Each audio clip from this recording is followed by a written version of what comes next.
사사시대를 마무리하면서 이스라엘 백성들의 강력한 요구로 시작한 왕정체제는 불과 120년 만에 두 동강이 나게 되었습니다. 사울과 다윗에 이어 즉위한 솔로몬은 기브온 산당의 기도를 통해 주님께 백성들을 다스릴 지혜를 구했고, 주님은 지혜뿐 아니라 부와 명예도 맡겨주셨습니다. 그러나 솔로몬은 시간이 지나면서 하나님을 바라보기보다는 눈앞에 열광의 모습을 보며 조상들이 걸었던 우상 숭배와 불순종의 길을 걸음으로써 이스라엘의 심판을 초래하게 됩니다.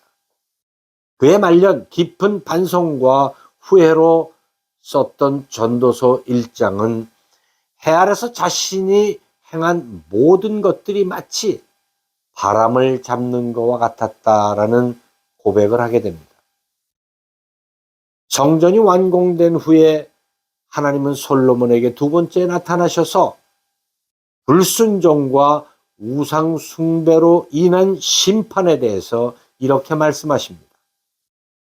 내가 이스라엘을 내가 그들에게 준 땅에서 끊어버릴 것이요, 내 이름을 위하여 내가 거룩하게 구별한 이 성전이라도 내 앞에서 던져버리리니 이스라엘은 모든 민족 가운데에서 속담거리와 이야기거리가 될 것이며, 하나님은 장차 세워질 왕들이 반드시 지켜야 할 것에 대해서 신명기 17장에 말씀하셨는데, 병마와 아내를 많이 두지 말고 금은보와 재물을 모으지 말라고 말씀하셨습니다.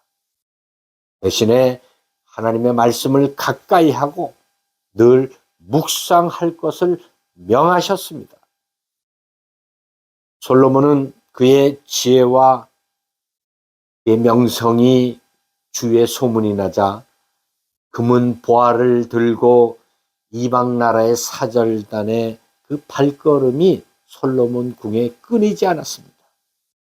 이 솔로몬은 다윗과는 다르게 군사력과 정치력을 주위에 과시하기 위해서 하나님의 경고에도 애굽에서 말을 수입하고 전차 부대를 만들며 심지어 금으로 호위병의 방패를 만들 정도의 그 부와 사치를 자랑했습니다. 특히 혼인한 바로의 딸을 위해서 궁전 건축을 비롯하여 무리한 이 건축 사업의 확장으로 백성들의 무거운 세금 징수를 하게 됩니다. 그의 재임 40년 동안에 무려 절반이나 되는 20년 동안 건축에 집중했던 것을 성경은 기록하고 있습니다. 지파 간의 화합을 중시했던 다윗과는 다르게 유다를 제외한 지역을 12개 행정구역으로 나누므로 지파 차별 정책을 썼고, 이로 인해 북쪽 지파들의 불만을 사게 됩니다. 솔로몬의 이 결정적 실정 중 하나가 바로 이방국과의 정략 결혼인데, 외교력을 중시한다라고 하는 표면적 이유 뒤에는 하나님을 의지하기보다는 외교로 나라를 안정시키려고 하는 불신앙에 있었습니다.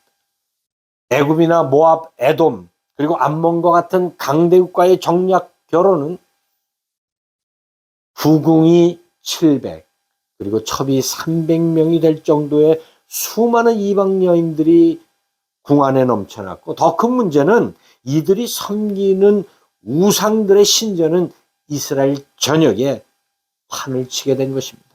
그래서 이스라엘은 우상 숭배와 혼합 신앙의 땅으로 변질됨으로써 하나님의 진노를 사게 되었습니다. 이스라엘은 서서히 몰락의 그림자가 짙게 드리우고 있었습니다.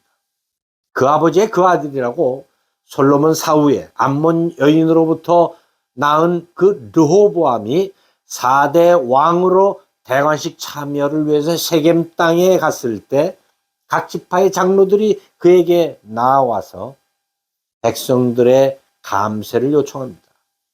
그러나 이 젊은 르호보암은 젊은 참모들의 의견을 듣고 선왕보다 더 강력한, 그래서 채찍보다 더 전갈로 다스리겠다라고 하는 강력한 세금 정책과 리더십으로 자신의 교만함, 무지함을 드러냅니다.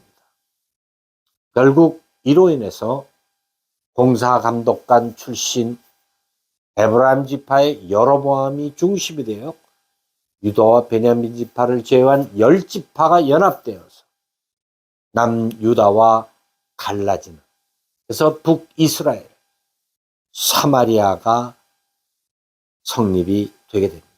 이뿐이 아닙니다. 그 사마리아도 불과 210년 만에 아수르에 의해서 멸망하게 되었고, 남유다도 아수르를 멸망시킨 바벨론에 의해서 기원전 586년에 예루살렘 성전의 흔적까지도 없어지고 멸망하게 됩니다.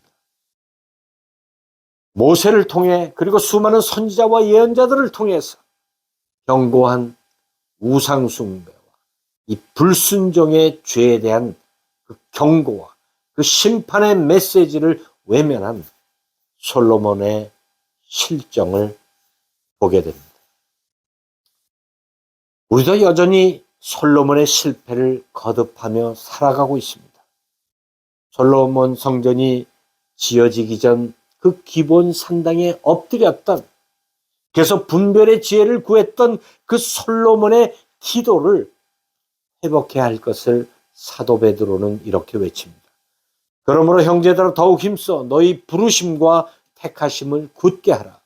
너희가 이것을 행한즉 언제든지 실족하지 아니하리라. 초심, 첫사랑, 첫 믿음을 회복할 때입니다.